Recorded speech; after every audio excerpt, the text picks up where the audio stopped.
Our story begins with our protagonist Zhuangwu learning to code and design on his own. He didn't have a team and single-handedly designed a game. Tiredly, he leaned back in his chair, assuring himself that in 2 more months he would be done, and his efforts would undoubtedly bring him fortune. Suddenly, his phone rang. It was Ma Chun-chun. He answered the call and Ma demanded to know when he intended to pay his rent. He asked her for a few more days, promising that his game would earn him substantial money by then. Ma reminded him that she had been hearing this for 3 years. Only 10 people had bought his previous game, Doomsday, and the sales of P-Man were even worse, as she was the only buyer. He replied, somewhat sadly, that it was simply because they lacked good taste. Ma retorted that he was the one with poor taste and warned him that if he didn't pay by tomorrow, he should prepare to be evicted. Checking his balance, he found he only had 558 RMB. The sight was frustrating, but he figured if he was thick-skinned enough, Ma wouldn't be able to do much. Resolute, he began typing again, planning to speed up his work and finish the game quickly. Suddenly, his computer shut down and a surge of numbers appeared on the screen.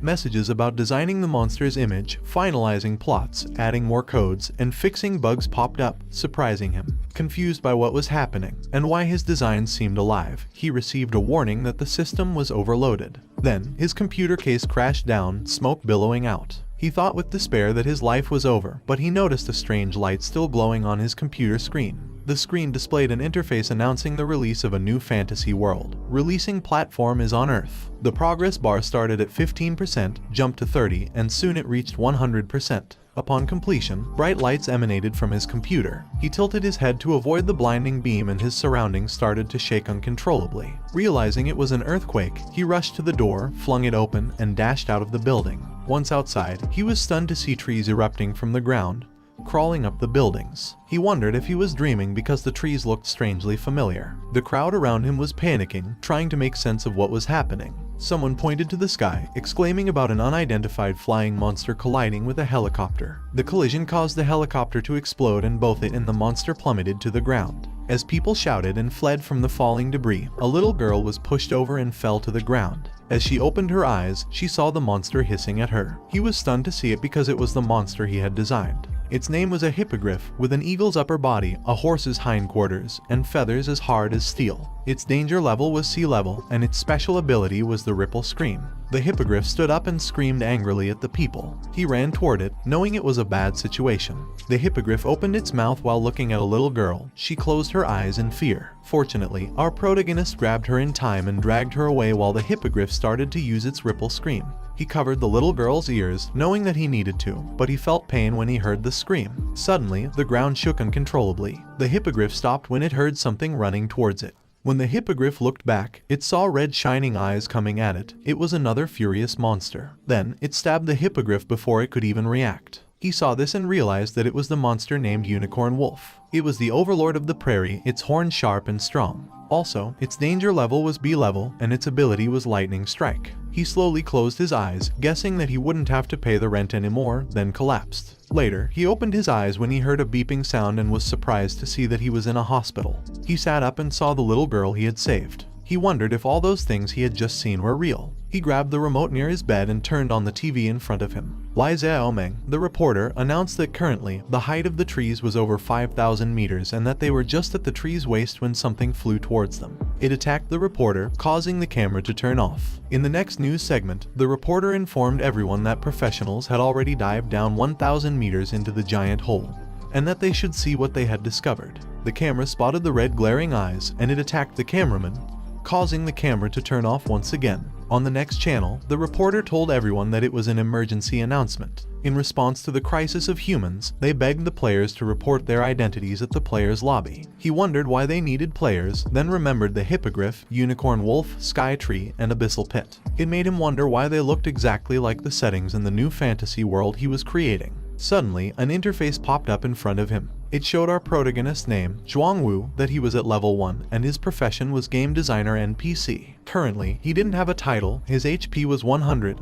MP was 0, strength was 9, agility was 11, intelligence was 12, perception was 9, undistributed was 0, and a note stated that the average human had 10 attribute points. Wu wondered if the game he designed had invaded the Earth. He clicked his inventory, but the interface showed a note that NPCs like him were unable to use the storage panel and skill panel. He tried to click the other buttons, but the interface showed a note that he was unable to use the change profession system. He was sad because he thought he was a peasant, and as a game designer, he didn't have an identity. Suddenly, someone opened the door, and he immediately lay back in bed when he saw a girl. His landlord, named Ma Chun Chun, told him to stop pretending and reminded him that the TV was still playing.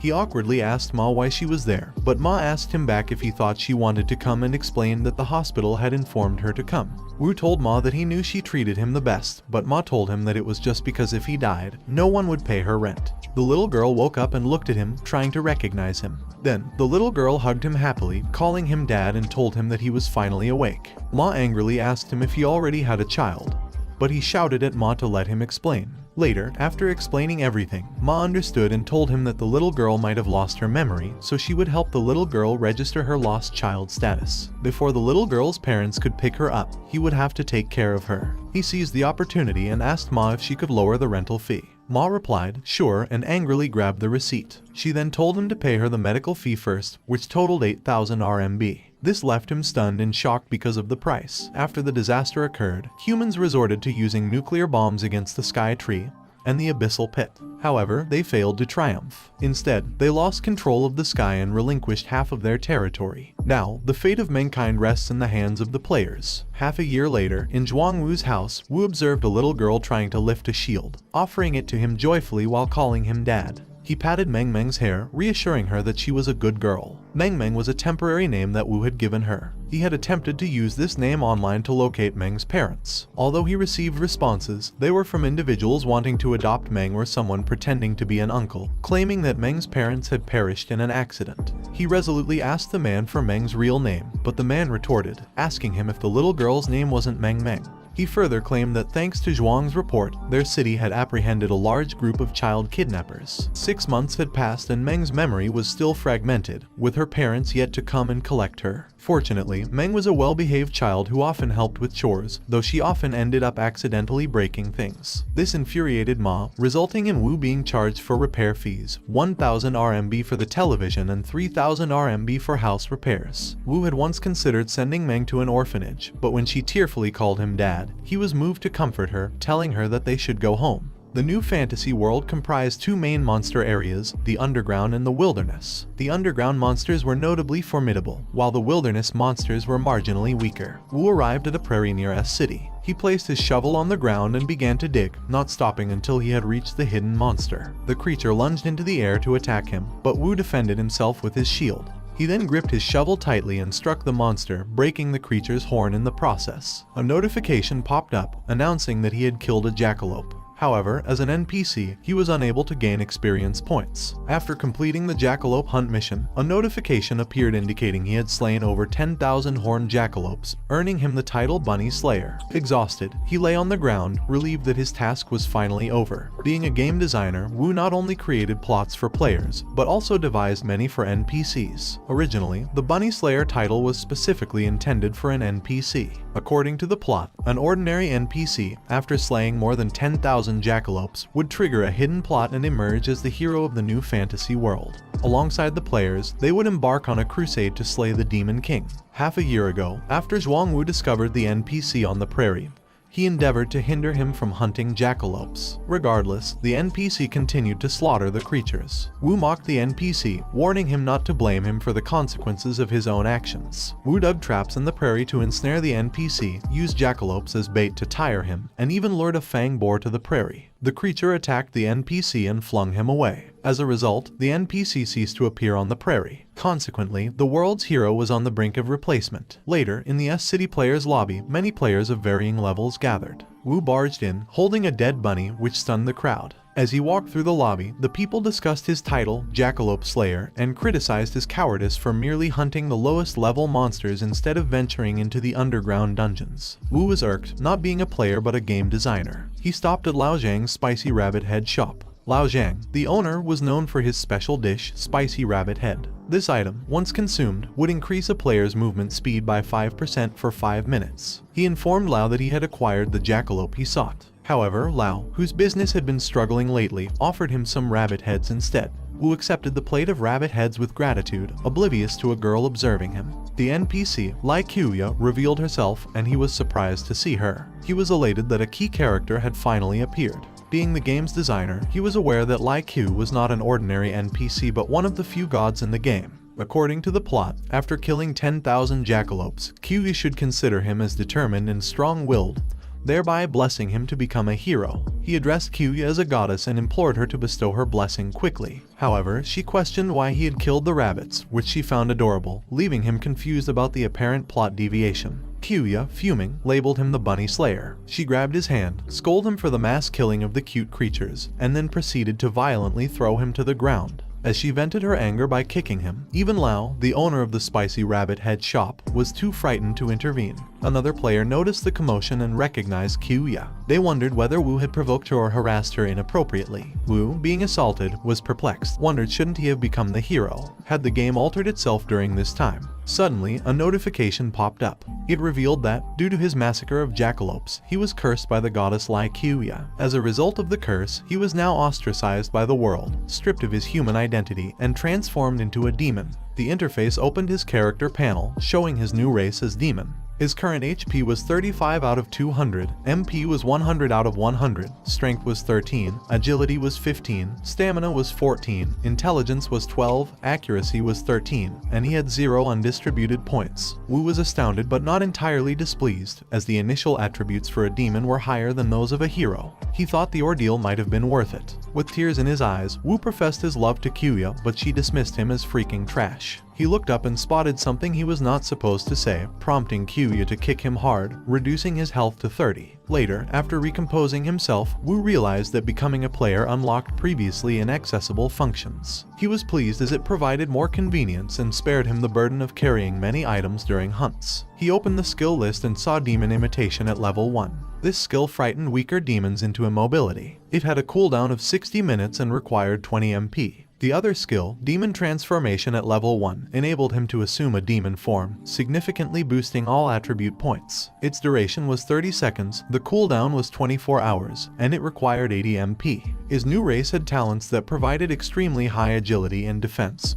specialized in dual-wielding weapons, and had excellent night vision. A notification revealed that demons could not change professions at the player lobby. Upon reaching level 10, he would receive a profession-changing mission. Furthermore, the system would announce his new race to the world. It asked him if he wished to hide his name. Wu clicked yes, and a notification immediately congratulated the S-City unknown player for being cursed by the goddess and obtaining a rare race identity, thereby unlocking a hidden plot. Other players also saw this and couldn't believe it. They, too, desired to be cursed by a goddess and planned to congratulate the anonymous player, unaware that Wu was the player in question and was nearby. Some even wanted to supplicate themselves to the goddess, which amused Wu. Meanwhile, in the Player Management Association's building, the person seated in the chair, President Lei Q of the S-City Management Association, also received the notification about the new race. He asked his secretary if anything major had occurred in their city recently. The secretary responded that their city's Thunder Dragon Guild had recently cleared a B-rank underground dungeon.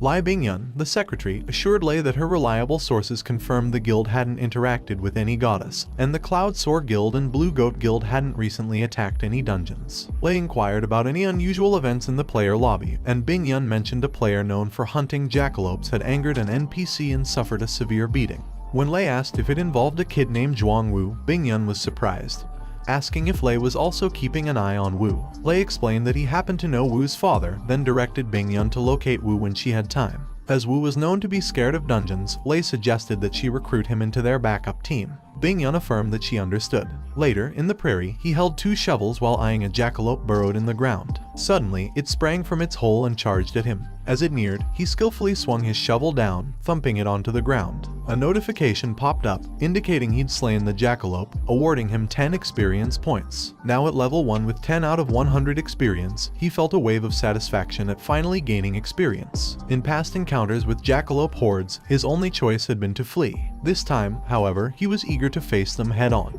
After his transformation into a demon, all his attributes had improved, making the jackalope's movements seem painfully slow. When one of the jackalopes attacked, he easily blocked it, smugly informing it that its efforts were too slow, he could anticipate its every move.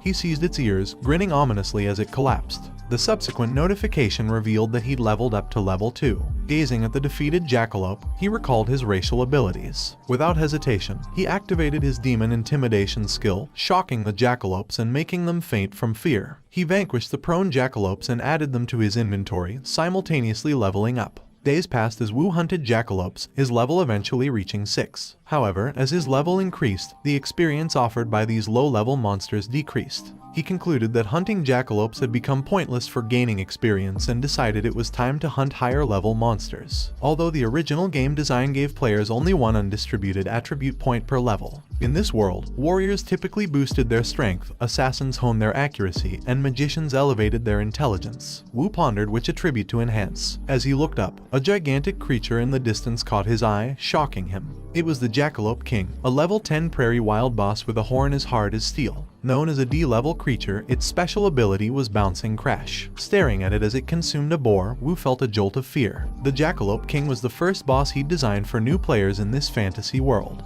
With its high HP, resilient skin, and terrifying speed, it was a nightmare for novices. The only realistic strategy for rookies and low-level players was to use a bow to attack it from a distance. Regrettably, all he had was a shovel, leaving him regretting his initial design. Deciding on agility, Wu added his 6 undistributed points, raising it to 21. As a demon player, he was physically superior to an average novice. For the pride of a demon, he resolved to challenge the Jackalope King. However, he quickly retreated, jesting that he was kidding, and derided the jackalopes as a bunch of stupid rabbits. Enraged, the Jackalope King bellowed. Wu retorted, questioning whether it truly thought he would fight and reminding it of his numerical disadvantage. The jackalopes emerged from their burrows, chasing after him, led by the Jackalope King. The king prepared to use its Bouncing Crash to impale him with its horn. Wu sidestepped in the nick of time, narrowly avoiding a second attempt as well. He taunted the king, effortlessly evading its subsequent strikes, all while daring it to land a hit, his high agility allowing him to dodge effortlessly.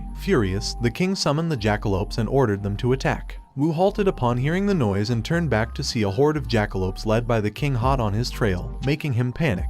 In a stuttering voice, he alerted others that the wild boss, the Jackalope King, had appeared and advised them to retreat swiftly. However, instead of fleeing, the other players seemed thrilled at the opportunity to secure rare loot dropped by the king. They assured Wu that they'd join him, but rather than aiding him, they were also pursued by the Jackalope pack. The players cursed Wu, but he merely grinned, excusing himself to prepare a meal for his child. He bid them farewell, leaving them baffled by his impressive speed and swearing vengeance on him for their current predicament. A few hours later, within Ma's building, he opened his apartment door and was welcomed by a cute Meng. She rushed to hug her father excitedly. He asked her what she did at home today and Meng replied that the landlady had given her a picture book. After Zhuang Wu adopted Meng, landlady Ma Chun often visited, helping to take care of Meng. Ma also warned him sternly not to behave improperly towards Meng. As they greeted each other cheerfully, their stomachs growled with hunger. He assured Meng that he would prepare dinner. Since becoming a father, he had learned to prepare all sorts of fried rice dishes, such as egg and dried radish fried rice, ham fried rice, tomato fried rice, and more. However, when he opened the cabinet, it was bare. He checked the refrigerator and found it was empty too, leading him to realize they had run out of food. Meng saw her father's disheartened look and tugged at Wu's shirt. She cheerfully told him that she wasn't hungry. Observing her, he was reminded that Meng's diet for the past half year had been nothing but mustard with rice, white sugar with porridge, and a single loaf of bread shared between the two of them. He apologized to Meng with a heavy heart, realizing she hadn't lived a good life since he adopted her. He asked if she wanted to eat fried chicken, to which Meng excitedly replied that she did.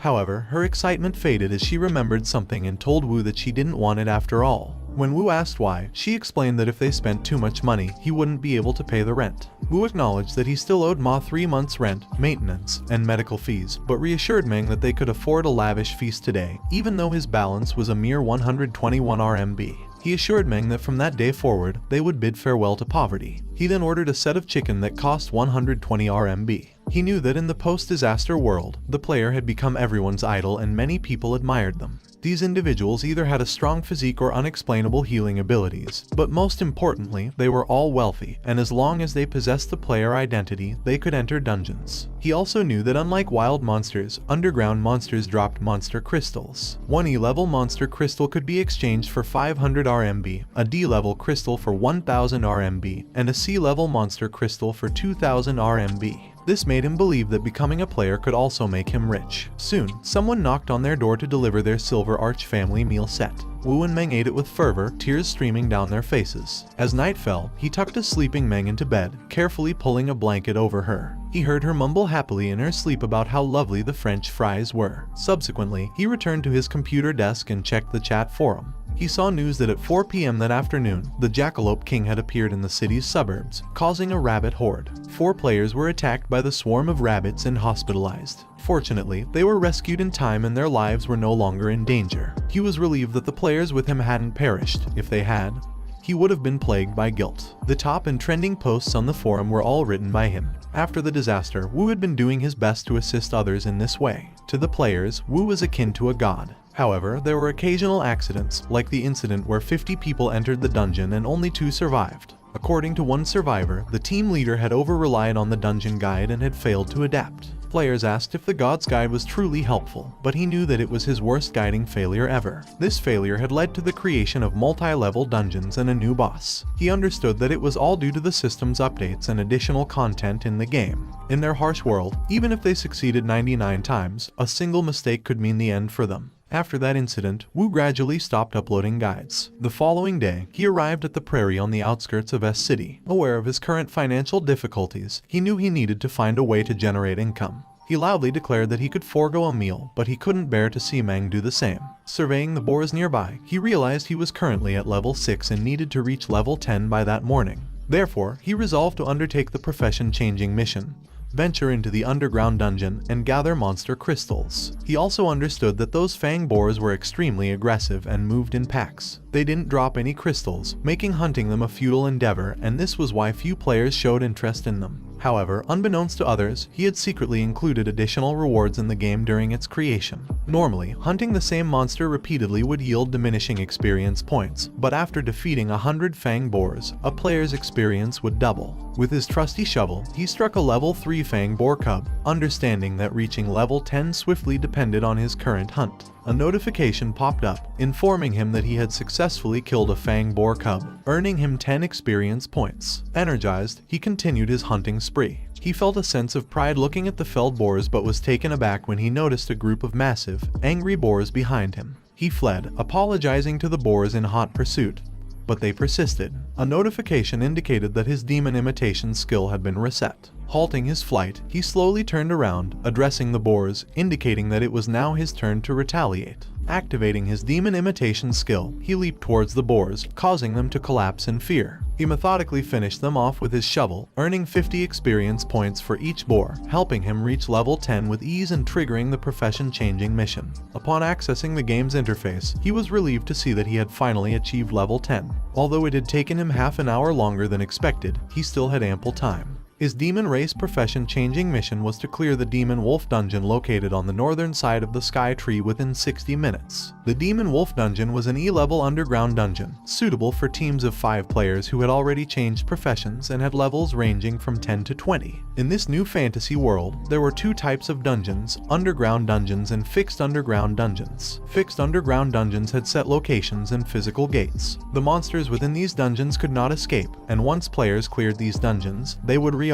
On the other hand, random underground dungeons were spatial cracks that could randomly appear in the wilderness or the city. If left uncleared for too long, the monsters could exit these dungeons and invade the earth. Moreover, these dungeons would vanish once players had cleared them. He felt the difficulty of the profession-changing mission was hellish and suspected that the system was intentionally targeting him. After humanity had unleashed nuclear weapons on the Sky Tree, it formed a circular defense shield that blocked all technological devices. If a car approached the Sky Tree, it would spontaneously combust.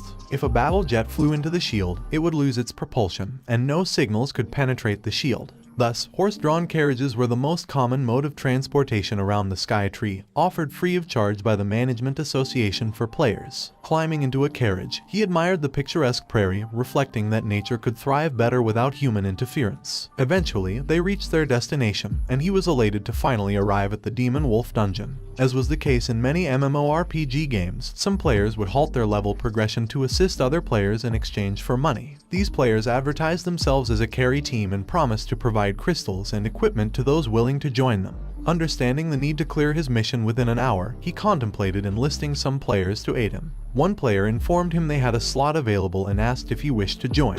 When he inquired about the cost, the player responded that it was 20,000 RMB per journey, with a promotional offer of 6 rides for the price of 5. The price stunned him, and he declined. He then noticed the group he had previously seen.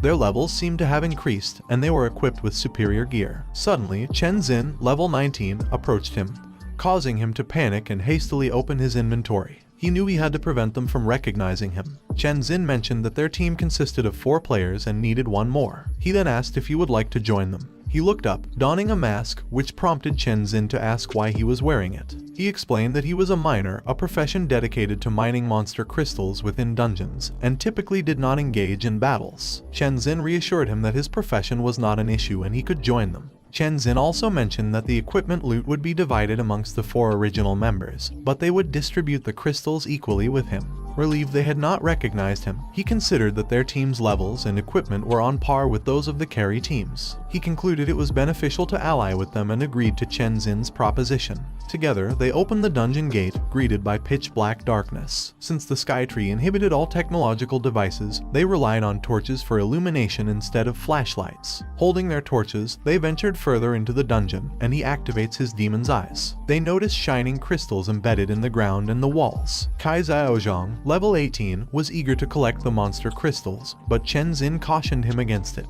A wolf emerged from the dark, its red eyes glaring at them with hostility. It was a level 12 armored demon wolf. Chen Xin warned his team about the armored demon wolves and instructed them to ready themselves for battle while he drew the wolves' attention. One of the wolves lunged to attack them, but they released an arrow and struck it just as Chen Xin was closing in on it. Subsequently, Chen Xin decapitated it. Another wolf pounced on Chen Xin, but luckily Qi Zhenzai unleashed her magic in time, striking the wolf before it could attack Chen Xin. Chen Xin informed his team that both demon wolves had been dispatched and advised them to restore their energy before moving forward. He then addressed Wu, warning him about the dangers ahead and suggesting that he stay behind to mine. Then Chen Xin's team proceeded to continue, leaving him thinking that even though Chen Xin's group had good equipment, it was impossible for them to clear the demon wolf dungeon within an hour. He started digging with his shovel, knowing that the boss was very close to the entrance, just right underneath him. A minute later, his shovel reached the underground. He descended using a rope, but as soon as he set foot on the ground, he was greeted by a wolf. Looking up, he was stunned to see it. The wolf leapt to attack him. Fortunately, he dodged it, but suffered 10 points of damage from its sharp claws. He looked back and saw that the wolf had crashed on the ground. He opened his inventory, aware that at times like these, he had to use it. Then he showed the wolf the dead jackalope, surprising it. The wolf's fierceness immediately changed into puppy-like behavior upon seeing the jackalope. He threw the bunny to it, knowing that the armored demon wolves, living in dungeons, had a poor diet and were irresistibly drawn towards jackalopes. He took his chance and continuously stabbed the armored wolf's belly, knowing that its weak point was the stomach. Then a notification popped up, informing him that he had killed an armored demon wolf and obtained 100 experience points. He was glad that he gained a lot of experience and could also get a crystal, so he decided he should level up there. Suddenly, he heard something approaching from behind him. Turning around, he saw a swarm of wolves heading towards him. As they were about to attack him, he immediately jumped to the rope, shouting that he forgot the jackalope's smell would attract demon wolves. He ascended the rope swiftly, bidding farewell to the wolves. Once he reached the top, he told the wolves they couldn't follow him up there, but the wolves ran away, making him wonder why they left. He peeked at where the wolves had run and saw that they were surrounding Chen Xin's group.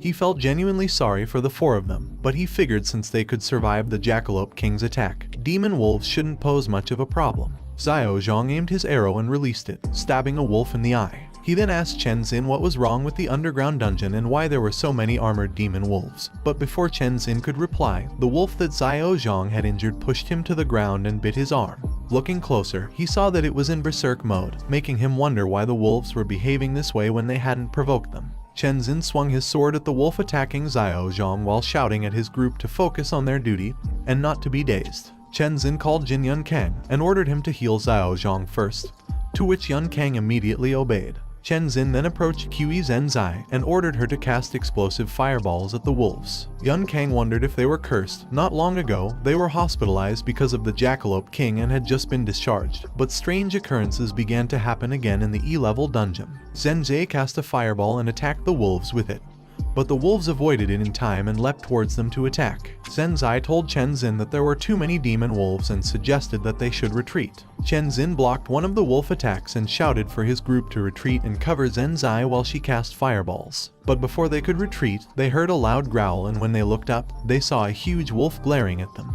The other wolves surrounded them, pinning them in the center. Yun Kang fearfully told his team they were doomed, and Xiao Zhang asked his team if the huge wolf was the demon wolf leader of the second floor gatekeeper, and why it had come to the first floor. On the other hand, Wu was relaxedly digging into the ground. He was happy because the boss's room was right below him, but he stopped when he heard a loud growl from the first floor. He thought the four of them had good equipment and they should be fine, but he decided to take a look because he knew that the mission could wait, but it would be bad if Chen Xin's group died. He remembered that he had almost caused their deaths once. He quietly walked towards where the growl was coming from and saw that Chen Xin's group was surrounded by wolves. He planned to help them by luring the demon wolf leader away, thinking they should be able to deal with the remaining armored demon wolves. Suddenly, a bright red light shone from them, making him wonder what it was. Chen Xin revealed a weapon, shimmering brightly, an artifact known as the Fire Lizard's Madness Flame Dagger. This level D artifact imbues the wielder with flames. Its effects boost defense, attack, and recovery rate by 50% and last for 60 minutes, but are only available to players below level 20. Wu recognized this as a rare item dropped by the underground dungeon boss, which would usually disappear after a single use. Xiao Zhang informed Chen Xin that they had spent half a year's savings on it. Yun Kang pointed out that if others knew they'd used a D-level artifact in an E-level dungeon, they'd be mocked mercilessly. Chen Xin, however, retorted that they should wait until they had survived the ordeal to discuss it further. From a distance, Wu acknowledged that they didn't require his help.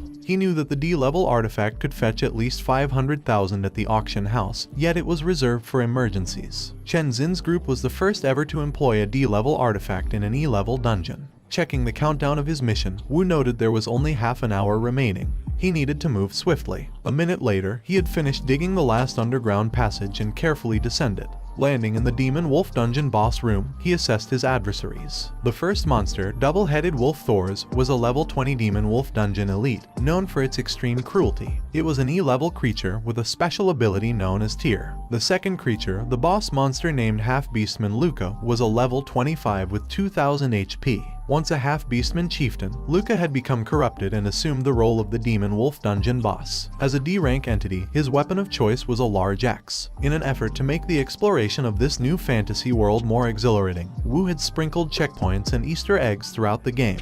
One significant Easter egg in the Demon Wolf Dungeon allowed players to reach the boss room without engaging in combat. Following the usual route, players would only reach the door of the boss room. However, Wu had dug a hole directly into the boss room to avoid waking the boss. He opened his inventory to find a roasted pig. Combining it with sleeping mushrooms, potent sleeping pills, and alcohol, he fashioned a sure sleeping medicine roasted pig. Slowly and deliberately, he approached the slumbering double-headed wolf with the doctored meal. He placed it near the wolf and hastily retreated. Awoken by Wu's movement, the wolf was taken aback by the sight of the roasted pig. One of its heads eagerly bit into the meal, causing the other head to grow angry and bite its counterpart. As the two heads bickered, Wu contemplated whether he should have brought 2 roasted pigs. Silently praying that the noisy dispute wouldn't awaken the boss, he anticipated the imminent onset of the sleeping medicine's effects. After a few tense minutes, the double-headed wolf collapsed, indicating the sure sleeping medicine roasted pig had taken effect. Wu quietly approached Half-Beastman Luca, knowing that despite its less potent physical power compared to the wolf, it maintained control through its D-level large axe and tornado dance /skill. The weapon, named Half-Beastman's Large Axe, had an attack power range of 35 to 50. Its special ability was the Tornado Dance / with a cooldown period of 30 minutes. This artifact, a treasured heirloom of the Beastman tribe, was meant to be owned by the Beastman chieftain. However, after becoming corrupt, Luca had stolen it and removed it from the tribe's domain. The weapon required a usage level of 25. Incredulous that he had set the requirement at level 25, Wu crept towards the axe, mumbling about wanting to punch himself. However, he froze as the boss stirred awake. Swiftly, he stashed the axe in his inventory. The boss prepares its fists, aiming for Wu, who managed to dodge. Still, the debris from the impact damaged him by 20 HP. Wary of the potent attack, Wu realized that a direct hit could have cost him half his HP. As the boss lunged again, Wu dodged and then sprinted away, pleading for a break to apply his buffs. He opened his inventory, consumed Lao Zhang's spicy rabbit head to boost his speed by 5% for 5 minutes, then activated his Bunny Slayer title skill, increasing his berserk strength by 10% for 10 minutes. Brandishing 2 shovels, he turned to face the boss, declaring the chase over. As the angry boss approached, a notification popped up, revealing only 14 minutes remained to complete the mission. Recognizing it was time for action, Wu prepared for the offensive. They were facing each other while the double-headed wolf slept peacefully on the side. The creature lunged a fist to attack him, but he blocked it deftly with the head of his shovel. Gripping his shovel tightly, he slashed at the creature, dealing 15 points of damage. He quickly realized that the damage inflicted had no effect. To defeat the monster, he would need to land 200 hits of the same magnitude. For a team, this task wouldn't be difficult. If there was a warrior who could absorb the boss's strikes and provoke it, the other members could continuously attack. But at that moment, he was alone, and he had no time to provoke the boss. The beast picked up a large stone from the ground and hurled it at him. He couldn't dodge it, the stone was too fast. It hit him, and he suffered 60 points of damage. Leaning against the wall, he was surprised that the boss had a throwing skill. It seemed that the system had modified the beast. This was not the boss he was familiar with. The creature grabbed the chain of the double-headed wolf, making him wonder why it had stopped attacking him. Suddenly, half-beastman Luca slapped the wolf repeatedly, surprising him. He opened the interface, berating the boss for its cowardice. He was fighting it alone, yet it wanted to call its teammate for help. Looking at his remaining points, he knew he couldn't let it wake the double-headed wolf. But even if he invested all his remaining points into strength, it wouldn't help much. Still, he needed to survive, so he risked it all, putting his remaining stats into agility. He thought he might currently be the most agile level 10 player. He ran towards the boss, stabbing it with his 2 shovels, dealing 18 and 20 points of damage. The beast growled furiously, attacking him with its sharp claws. He deftly rolled into the air to dodge the attack, extinguishing the torches in the process. Landing, he told the panic-stricken boss that it had been a false attack. His original plan was to extinguish the torches, for in darkness, his demon eyes gave him a significant advantage. Confused and wary, the boss felt the eyes behind it, and immediately turned to block his attack from behind. Frustrated that it could still sense his attack, he spun in the air, shouting that the fight wasn't over yet. He slashed and stabbed its neck, dealing 130 points of damage by hitting its weak point. The beast's current HP dropped to 1817 out of 2000. The creature punched back at him, but he disappeared swiftly. As it looked around, a shovel was launched at it. He stabbed at its weak point, the kneecap, slowing it down. Seizing the opportunity, he stabbed at its other weak point, the eye, reducing its eyesight.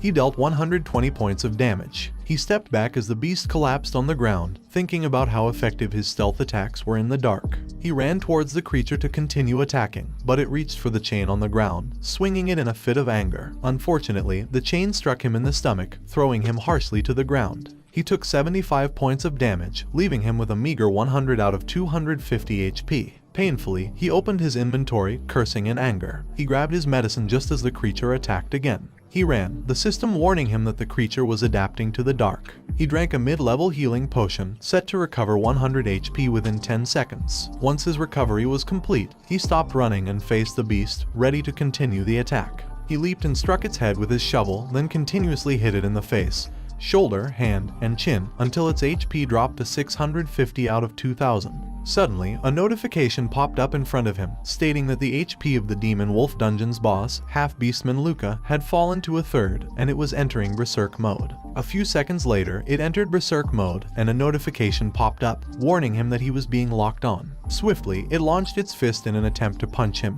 He blocked the blow with his shovel, unable to dodge, but his shovel was shattered, and the fist struck him directly in the stomach. Thrown back, he slammed into the wall hard, suffering 100 points of critical damage. Though badly injured, he understood that one more hit could potentially be fatal. Suddenly, it was on top of him, poised to deliver a killing blow, but he rolled aside in the nick of time. He then stood up and ran, taunting his foe by asserting that he too could enter Berserk mode. Opening the notification, he saw that he only had 4 minutes and 30 seconds to complete the mission, and his Berserk skill would be ready in another 12 seconds. Activating his trump card, he selected his Demon Race transformation skill, as he was gradually enveloped and transformed into a demon form.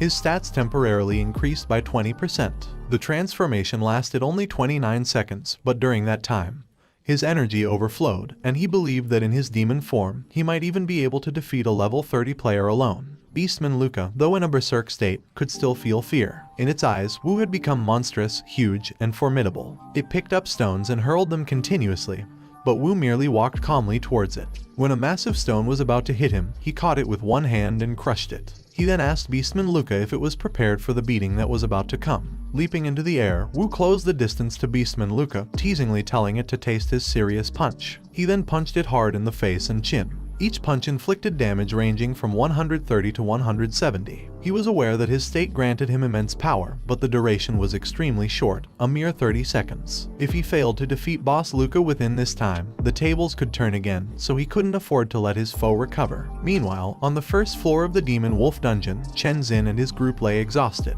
Xiao Zhang expressed relief at their victory, while Zhen Zai warned that her magic wand was on the brink of breaking. Suddenly, a loud growl surprised them. Xiao Zhang panicked, asking about the sound and whether there could be more problems. However, Zhen Zai surmised it was likely a monster fight happening below them. Chen Xin instructed his team to rest and stay alert. A minute later, they proceeded to the boss room, but a notification congratulated them for clearing the Demon Wolf dungeon and eliminating the boss, Half-Beastman Luca. A puzzled Xiao Zhang asked his team how they had cleared the dungeon so effortlessly. On the other hand, in the Demon Wolf dungeon's boss room, Wu leveled up 3 times. The notification congratulated him for completing the Demon Profession Change mission. He was exhausted but relieved it was over. He then opened his inventory to check the boss drops, noticing an item called Weird Necklace of Unknown Level, Effect, and Rarity Level, but he inferred it was of high quality. He was pleased to see many magic crystals but was surprised to find a perfect quality blue crystal. He knew the ranks of crystals were divided into 3 sections: normal, pure, and perfect. The D-rank normal blue magic crystal had dim light and poor quality, while the D-rank pure blue magic crystal was brighter and of higher quality. The D-rank perfect blue magic crystal was even brighter, similar to a precious gem.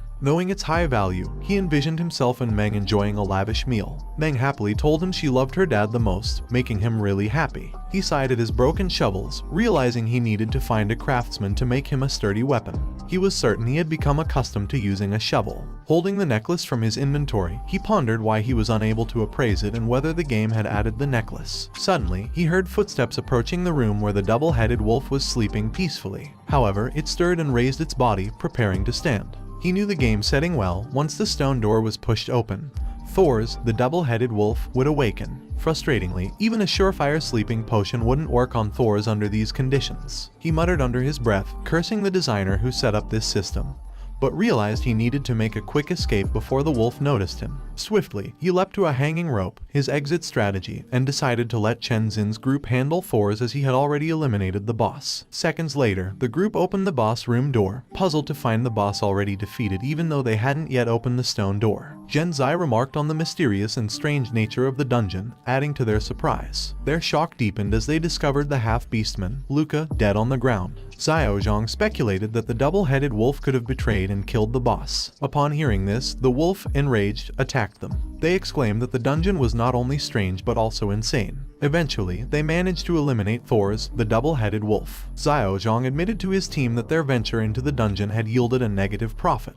They had lost an artifact, obtained only a few E-rank magic crystals and some trash items, and didn't even secure a decent weapon. Suddenly, a notification appeared before Chen Xin, indicating that their clear time for the Demon Wolf dungeon was 58 minutes and 2 seconds, breaking the previous record. The system was set to globally announce this news, and it asked them if they wished to conceal their identity. They were momentarily speechless, but Chen Xin chose not to hide their identities. The notification then inquired if they wanted to give their squad a cool name. Chen Zia suggested Flame Lizard Squad. Shortly after, a global announcement congratulated the Flame Lizard Squad, Shen Chen Xin, Kai Xiao Zhang, Qi Jin Zai, Jai Yun Kang, and Zhuang Wu for breaking the Demon Wolf Dungeon's record with a clear time of 58 minutes and 2 seconds. Each team member received the Wolf Hunter title. Upon reading the announcement, other players were impressed. Even though they knew the squad had used artifacts, they were still astounded by the short 58-minute completion time. Xiao Zhang told Chen Xin that their fame could secure them spots in some top guilds. The interface informed them that the Wolf Hunter title, which increased their attack power by 7%, was earned by clearing the Demon Wolf dungeon within an hour. They noticed Wu hydrating on the first floor and speculated that he must have scored big in the dungeon. They also spotted a few crystals on the ground. Xiao Zhang was annoyed, accusing Wu of digging for so long only to unearth so few. Wu apologized, explaining that all his shovels had broken.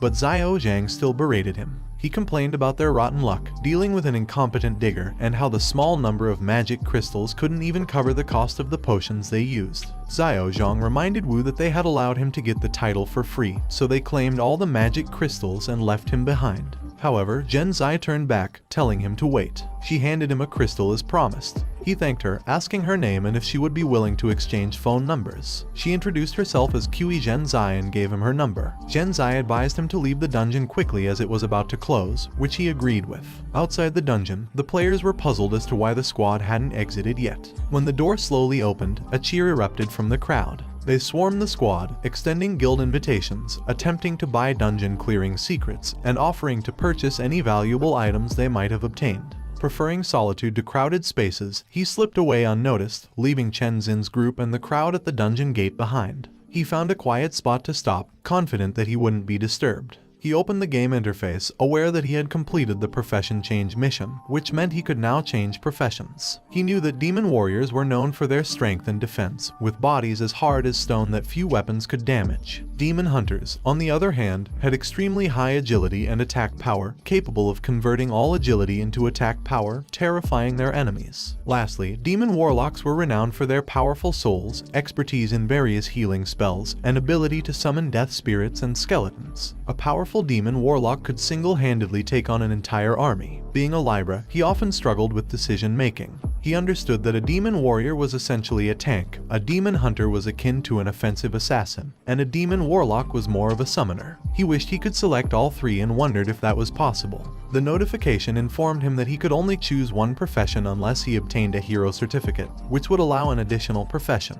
He suspected that securing a hero certificate would require the goddess's help, but he decided against seeking her out for the time being, as he feared her wrath upon seeing him. He opted for the Demon Hunter, believing it was the most suitable for him, as it allowed him to convert all his agility to attack power when necessary. A bright light enveloped him as the notification confirmed his change of profession to Demon Hunter, indicating that his attributes had been altered. His current level was 13, with 120 experience points out of 38 needed for the next level. He held the titles of Rabbit Hunter and Wolf Hunter. His health points were 300, mana points 150, and his strength and agility had increased by 28, physique by 14, wisdom by 12, sense by 13, with 3 undistributed attribute points remaining. He also obtained a new skill called Hunt Mark, which allowed the Demon Hunter to tag a target. Within the mark's duration, the hunter would be aware of the target's location, deal double damage to the monster, and discern its weak point upon attack. This ability could only mark one target at a time,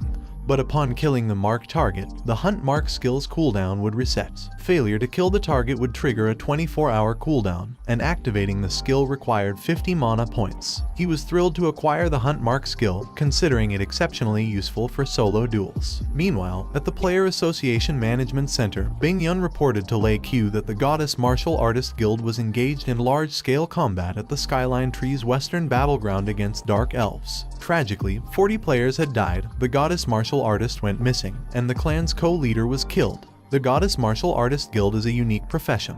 It is a battle-oriented guild under direct military jurisdiction. They typically abstain from dungeon raids, preferring to fight monsters on the front line. When Lei Q inquired about how widespread the knowledge of this incident was, Bing Yun assured him that, to prevent chaos and panic, the information had been contained. Lei Q's concern deepened when Bing Yun informed him that the higher-ups wished for them to dispatch other player guilds to the front line to provide support. Meanwhile, on the outskirts of S City, a man was riding in a carriage passing through the Sky Tree Shield. As they crossed the barrier, his phone began to ring incessantly. Retrieving his phone, he noticed he had regained signal and saw a series of angry messages from Ma. She criticized him for his negligence as a guardian and informed him that Meng was ill and needed to be taken to the hospital. Later, at S City's central hospital, Ma was peeling an apple beside a sickly Meng, who was resting on the bed. Wu burst through the door, anxiously asking about Meng's condition. Ma, clutching the fruit knife tightly, admonished him to speak quietly as Meng had just fallen asleep. Ma questioned his whereabouts over the past 2 days, pointing out that he hadn't noticed Meng's high fever. Wu replied that he had been busy trying to earn money. Upon being asked about his success, he excitedly told Ma that he had indeed managed to earn some. He expressed his relief at finally being able to pay the rent, medical fees, water leak repairs, and the cost of the TV that Meng had damaged. Skeptically, Ma pointed out that as his landlord for many years, she had only seen him accrue losses and had never seen him make any money. Wu then produced the perfect blue crystals from his inventory and suggested that she sell them, believing it would suffice. Ma questioned if he had been to the dungeons, but Wu merely replied that he wanted to be a miner. Suddenly, there was a knock on the door. A nurse asked which of them was a family member of Meng, as Dr. Zhu had some information to share. Both Wu and Ma responded simultaneously. After a moment of speechless mutual surprise, Wu suggested that he should go. A few minutes later, he found himself in Dr. Zhu's office. The doctor solemnly advised him to brace himself before handing over Meng's diagnosis. Stunned, Wu read the diagnosis revealing high levels of magic elements in Meng's body, consistent with magic element syndrome. Once, cancer was humanity's greatest health fear. Now, in the new era, magic element syndrome had assumed that role. Ever since the game invaded Earth, the air had been composed not only of nitrogen, oxygen, and carbon dioxide, but also a new particle known as a magic element. Most people remained unaffected by the magic element, but some bodies absorbed it from the air, causing an accumulation of magic elements that had numerous negative effects. These included continuous high fever, excessive sleepiness, loss of appetite, and even the appearance of black dots. Dr. Zhu informed Wu that current medicine couldn't cure the syndrome, only protective treatment was possible. However, given Meng's body had 10 times more magic elements than the average patient, he feared even this may not be effective. Devastated, Wu sat on a bench clutching Meng's diagnosis. He understood that it was already a miracle that Meng was alive. However, he knew he couldn't surrender so easily. He decided to raid the burial ground, where there was a chance to find Lasso's Tears, an S-rank item that could cure all illnesses. Named after the goddess of light and hope from the stories, it was rumored that her tears could cure any ailment. Such a curative item could only be found in the burial ground, a place that represented death. The dungeon had a difficulty level of C, a level restriction of 10 to 30, and only a single party capacity. He understood they couldn't form a team and would have to tackle the dungeon solo. Most players wouldn't be able to clear the dungeon, but he was confident that he wasn't the weakling who could only defeat horn rabbits any longer. He returned to Meng's room, and Ma asked him with concern about the doctor's diagnosis, and if Meng was alright. He explained it was just a normal fever, but the doctor said the money for the medical fees wasn't sufficient, and thus he needed to pay more. Outraged, Ma argued that they had already paid $3,000 that morning. She questioned whether they had exhausted their funds in less than a day. Ma reassured him that if money was tight, the rental fee could wait until after Meng had recovered. As Wu broke down in tears, he acknowledged Ma's kindness. Yet Ma replied that if it weren't for Meng, she would have evicted him long ago. Chiding him, she tapped him on his back and mentioned that he was covered in dirt. She insisted he should not touch her and go clean up quickly, as she intended to take care of Meng for the night. He realized he was covered in dust and sand from digging holes in the Demon Wolf dungeon, where he had also battled the boss. Consequently, his entire body was battered and dirty. Acknowledging Ma's advice, he said he would take a bath first. However, Ma impatiently told him to leave. Later, while showering, he realized that after joining the demon race, his body had changed. He had developed a potent urge to destroy things. Despite only being level 13, his attributes exceeded those of most level 20 players. Using the Hunt Mark skill, he could solo a D-rank dungeon without worries. However, he knew soloing a C-rank dungeon would be challenging, so he needed to enhance his overall combat ability. After his contemplation, he stepped outside.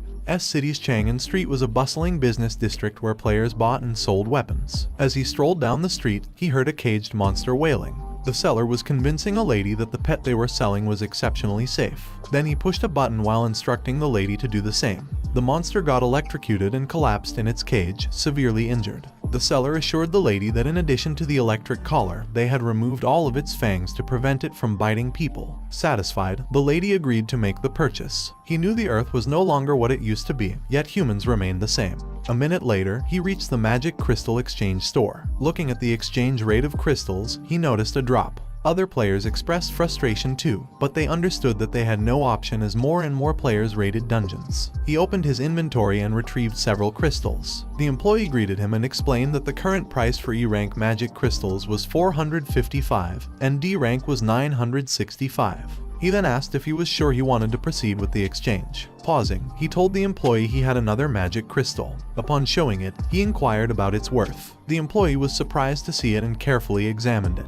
He was informed it was a D-rank perfect magic crystal. Suddenly, a man behind him lamented that it was only a D-rank perfect magic crystal, good for crafting only a D-rank weapon. The man added that half a year ago, such a crystal would have been in high demand and worth more, with people clamoring to purchase it. The employee offered $10,000 for the crystal and asked his opinion. He agreed, stating it was not a problem. The employee thanked him for his business and assured him the payment would be transferred right away. After deducting the tax, a total of $133,200 was deposited into his account. Later, he visited Lao Cao's weapons store. He browsed around and noticed a Windfrost's long sword priced at $55,000 and a water crystal dagger costing $95,000. He exited the shop, loudly criticizing it for lacking elite equipment. However, the reality was he simply couldn't afford it. While walking down the street, he spotted shining blades lying on the ground. He picked them up, recognizing them as Baldur's Curse swords. With an attack power of 1445, it was a B-rank weapon with no level restriction. It could inflict additional damage on death spirits and could absorb death souls to enhance the weapon's attack power up to a maximum of 20 stacks. A human wielding the weapon would lose 10% HP. The sword was originally the god of light Baldur's, created from a type of parasitic tree's branches found around the Divine Land. After Baldur was betrayed by the gods, his weapon became cursed. Astounded by the three effects of the sword, he asked the seller about the price. The seller quoted $15,000. He argued that the weapon was not suitable for humans and questioned if the price wasn't too high. But the seller countered, stating it was a B-rank weapon and if he didn't want it, he was free to leave. He then pulled out a large axe from his inventory and asked the seller if he would consider a trade. The seller held the large sword and noted his axe was only D-rank. However, the seller agreed to the trade, admitting he had been trying to sell the sword for several days. As he walked away, the seller laughed at his perceived victory, thinking he had made a fantastic deal. Wu knew if the seller realized he wasn't human, he might have been shocked into unconsciousness. Still, the seller believed he had made a fortune and considered the axe a good trade. Later, he arrived at the hospital and found Meng and Ma asleep. He gently covered Ma with a blanket and walked to the nurse's station. He requested the nurse to